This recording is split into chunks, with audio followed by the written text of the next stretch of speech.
प्यारे छात्रों, आज मैं उसी पाठ से रॉबर्ट नर्सिंग होम में इस पाठ से कन्हैयालाल मिश्र प्रभाकर द्वारा लिखा उससे 2 व्याख्याओं को एक साथ लेकर आया हूँ। तो ये हैं 2 व्याख्याएँ, छोटी छोटी 2 व्याख्याएँ हैं। जो है, मैंने बहुतों को रूप में पाते देखा, बहुतों को धन से और गुणों से भी बहुतों को पाते देखा था, पर मानवता के आंगन में समर्पण और प्राप्ति का ये अद्भुत सौम्य स्वरूप आज अपनी ही आँखों देखा कि कोई अपनी पीड़ा से किसी को पाए और किसी का उत्सर्ग सदा किसी की पीड़ा के लिए ही सुरक्षित रहे। तो ये छोटा सा है। तो इसका पहला प्रश्न है कि प्रस्तुत गद्यांश के पाठ एवं लेखक का नाम लिखिए। तो रॉबर्ट नर्सिंग होम पाठ है और कन्हैयालाल मिश्र प्रभाकर इसके लेखक हैं। दूसरा है रेखांकित अंश की व्याख्या कीजिए। तो ये रेखांकित अंश जो है यहाँ से है, किसी का उत्सर्ग सदा किसी की पीड़ा के लिए ही सुरक्षित रहे। ये है, ये यहाँ से है।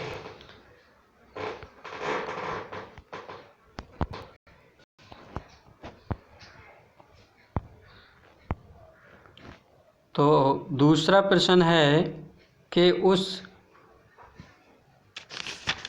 रेखांकित अंश की व्याख्या कीजिए। रेखांकित अंश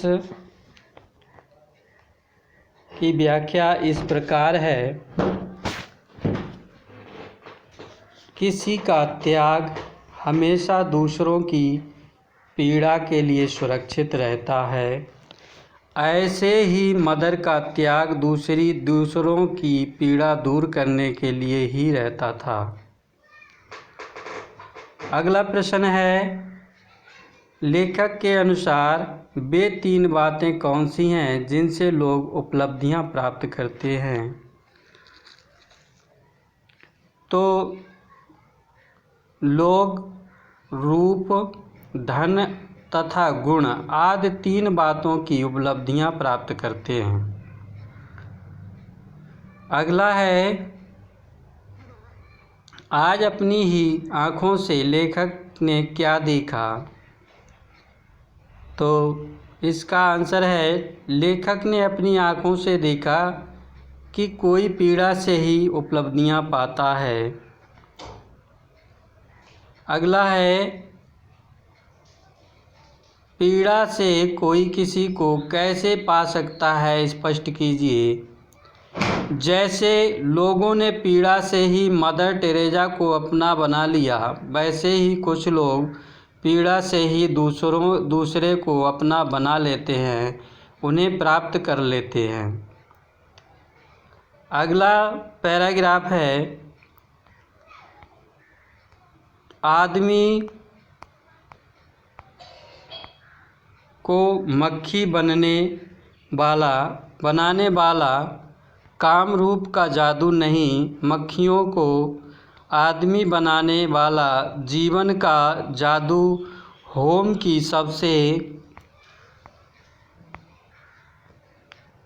बुढ़िया मदर मार्गरेट कद इतना नाटा कि उन्हें गुड़िया कहा जा सके, पर उनकी चाल में गजब की चुस्ती, कदमों में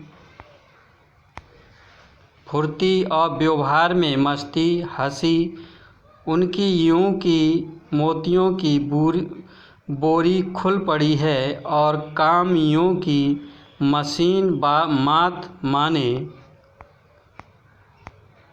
भारत में 40 वर्षों से सेवा में रसलीन जैसे और कुछ उन्हें जीवन में सब जानना भी तो नहीं है।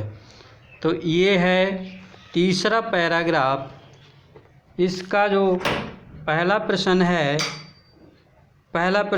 वह वही है प्रस्तुत गद्यांश के पाठ एवं लेखक का नाम लिखिए। तो प्रस्तुत गद्यांश का पाठ है रॉबर्ट नर्सिंग होम में कन्हैयालाल मिश्र प्रभाकर इसके लेखक हैं। दूसरा पाठ है रेखांकित अंश की व्याख्या कीजिए। तो रेखांकित अंश की व्याख्या में लेखक कहता है कि उसने ऊपर के बरामदे में खड़े जादू की पुड़िया देखी जो वृद्धा थी। उसमें आदमियों को मक्खी बनाने वाला जादू कामरूप वाला नहीं था, बल्कि तुच्छ लोगों को आदमी बनाने वाला जादू था। अगला प्रश्न है, भारत में कहाँ का जादू प्रसिद्ध है और वहाँ के जादूगर किसको क्या बना देते हैं? तो भारत में कामरूप का जादू प्रसिद्ध है और वहाँ के जादूगर आदमी को मक्खी बना देते हैं। अगला प्रश्न है, मदर का कद कैसा था और उन्हें क्या कहा जाता था? मदर मार्गरेट का कद छोटा था, उन्हें गुड़िया कहा जा सकता था। अगला प्रश्न है, भारत में वे कितने वर्षों से सेवा कर रही थीं? तो इसका उत्तर है, भारत में वे 40 वर्षों से सेवा कर रही थीं। तो ये थी 2 व्याख्याएं। ये आपका पाठ पूरा होता है और अगले टर्न पे एक कहानी को लेकर आऊँगा। तब तक के लिए धन्यवाद।